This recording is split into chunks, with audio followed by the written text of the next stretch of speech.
खास जड़ी बूटियों से बना पेट सफा आयुर्वेदिक चूर्ण। आज ही ले आएं। पेट सफा पहली रात से ही असर दिखाता है और इसकी आदत भी नहीं पड़ती। पेट सफा, हर रोग दफा।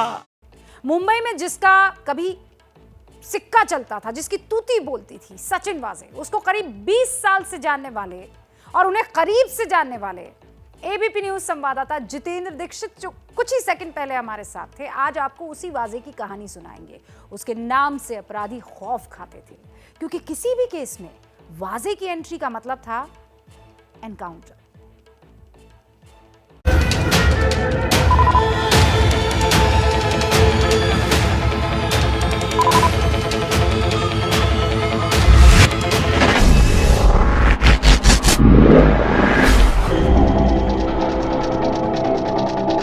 सचिन वाजे की अपनी पहचान थी एक टेक्नो सेवी अधिकारी के तौर पर।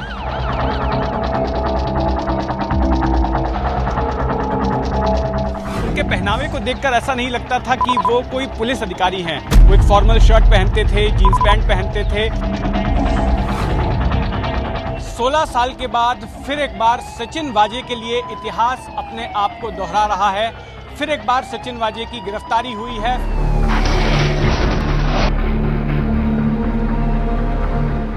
बतौर एक क्राइम रिपोर्टर मैं सचिन वाजे को बीते 20-21 साल से जानता आया हूं और मैंने उनकी जिंदगी के कई उतार चढ़ाव देखे हैं। 90 के दशक के आखिर में जब मैंने क्राइम रिपोर्टिंग शुरू की थी, तो सबसे पहले जिन पुलिस अधिकारियों के साथ मेरा संपर्क हुआ, जान पहचान हुई, उनमें से एक थे सचिन वाजे। सचिन वाजे उन दिनों एक बेहद तेज तर्रार और चालाक पुलिसकर्मी माने जाते थे।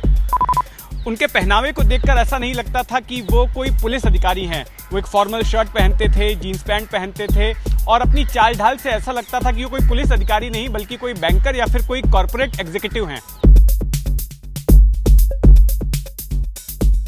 सचिन वाजे मुंबई पुलिस के एनकाउंटर स्क्वाड के इंस्पेक्टर प्रदीप शर्मा की टीम के सदस्य थे।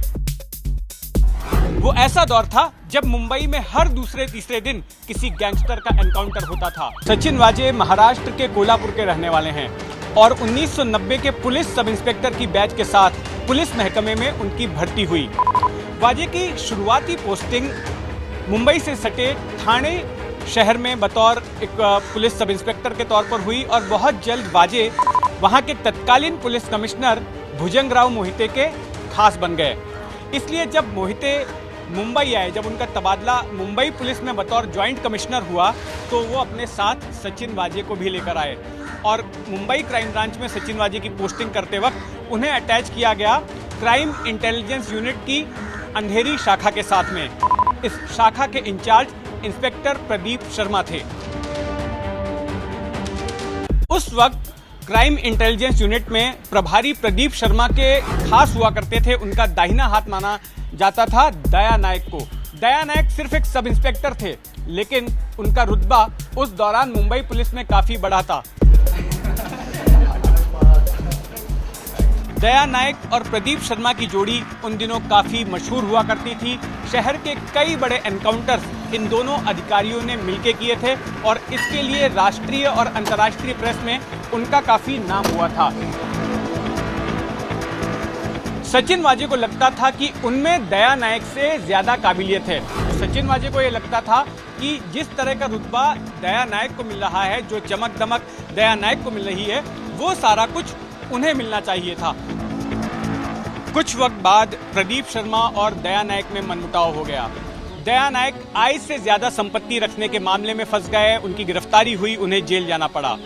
अब इस दौरान सचिन वाजे प्रदीप शर्मा के काफी करीब आ गए और पहले जो प्रदीप शर्मा दया नायक की जोड़ी मशहूर हुआ करती थी, उसकी जगह ले ली प्रदीप शर्मा और सचिन वाजे की जोड़ी ने। सचिन वाजे को आज कई मीडिया कर्मी एनकाउंटर स्पेशलिस्ट अधिकारी के तौर पर जानते हैं, लेकिन दरअसल सचिन वाजे ने खुद कोई अलग से ज्यादा एनकाउंटर नहीं किए। ज्यादातर एनकाउंटर उन्होंने प्रदीप शर्मा की टीम के साथ ही मिलकर किए हैं, जो कि उनके नाम से बताए जाते हैं। सचिन वाजे की अपनी पहचान थी एक टेक्नो सेवी अधिकारी के तौर पर। वो एक कंप्यूटर एक्सपर्ट अधिकारी माने जाते थे और उस दौरान अपराधियों के फोन को इंटरसेप्ट करने के लिए, उनके सर्वेलेंस के लिए उन्होंने कुछ तकनीकें इजाद की थी। सचिन वाजे मुंबई पुलिस महकमे में अपना नाम बना चुके थे, लेकिन उनके बुरे दिनों की शुरुआत हुई 2 दिसंबर 2002 से, जब मुंबई के घाटकोपर इलाके में बेस्ट की एक बस में बम धमाका हुआ। उस बम धमाके के सिलसिले में जिन लोगों की गिरफ्तारी हुई थी, उनमें से एक शख्स था ख्वाजा यूनुस। ख्वाजा यूनुस के सह आरोपी अब्दुल मतीन बासित ने यह आरोप लगाया कि ख्वाजा यूनुस को हिरासत में प्रताड़ना दी गई है, उसके साथ मारपीट की गई और जिसकी वजह से ख्वाजा यूनुस की मौत हो गई, उसकी कस्टोडियल डेथ हो गई। लेकिन सचिन वाजे ने दावा किया कि वो ख्वाजा यूनुस को लेकर औरंगाबाद जा रहे थे, लेकिन रास्ते में उनकी जिप्सी पलट गई और हादसे का फायदा उठाते हुए ख्वाजा यूनुस निकल भागा। मामला बॉम्बे हाईकोर्ट में गया और इसके बाद पूरे मामले की जांच महाराष्ट्र सीआईडी को सौंप दी गई। महाराष्ट्र सीआईडी ने मार्च 2004 में सचिन वाजे को गिरफ्तार कर लिया और इसके बाद उनका सस्पेंशन हो गया, उन्हें सस्पेंड कर दिया गया। कुछ वक्त जेल में रहने के बाद जब सचिन वाजे जमानत पर बाहर निकले तो उन्होंने कई जगह पर अपनी किस्मत आजमाई, कई काम किए। सबसे पहले तो उन्होंने मुंबई पुलिस से अपना इस्तीफा दे दिया, लेकिन सरकार ने उस इस्तीफे को स्वीकार नहीं किया। इसके बाद उन्होंने शिवसेना ज्वाइन कर ली, वो शिवसेना के सदस्य बन गए करीब साल 2008 में। उन्होंने बतौर लेखक का भी काम किया। एक किताब उन्होंने लिखी जिसका नाम था जिंकुन हरलेली लड़ाई। ये 26/11 आतंकी हमले के ऊपर लिखी गई किताब थी और इस किताब को लिखते वक्त उन्होंने मेरी किताब का भी रेफरेंस उसमें डाला हुआ है। मैंने भी 26/11 पर जो किताब लिखी थी वे 59 घंटे उस किताब को रिसर्च के लिए सचिन वाजे ने इस्तेमाल किया था और बाकायदा एक्नॉलेजमेंट्स में मेरे नाम के साथ उसका जिक्र भी किया था। किताब लिखने के अलावा वो काफ़ी किताब पढ़ते भी थे, ऐसा बताया जाता है। और पिछले साल मेरी जो किताब आई थी महाराष्ट्र की राजनीति के ऊपर 35 डेज, उसको सबसे पहले जिन लोगों ने खरीदा था उनमें से एक सचिन वाजे भी थे और उन्होंने ऑनलाइन इस किताब का रिव्यू भी लिखा था। पिछले साल जून में जब सचिन वाजे को फिर से एक बार पुलिस फोर्स में लिया गया तो उसने सभी को चौंकाया और क्राइम ब्रांच में पोस्टिंग मिलने के बाद भी उनको क्राइम ब्रांच की एक हाई प्रोफाइल यूनिट यानी कि क्राइम इंटेलिजेंस यूनिट का प्रभारी बना दिया गया। क्राइम इंटेलिजेंस यूनिट का प्रभारी बनाने के बाद मुंबई पुलिस ने हर बड़े मामले को, हर हाई प्रोफाइल केस को सचिन वाजे के पास भेज दिया। यानी कि सचिन वाजे हर उस बड़े मामले के आईओ बन गए, जांच अधिकारी बन गए, जिसकी की हर तरफ चर्चा हो रही थी, चाहे वो टीआरपी स्कैम का मामला हो या फिर दूसरे मामले हो। 16 साल के बाद फिर एक बार सचिन वाजे के लिए इतिहास अपने आप को दोहरा रहा है।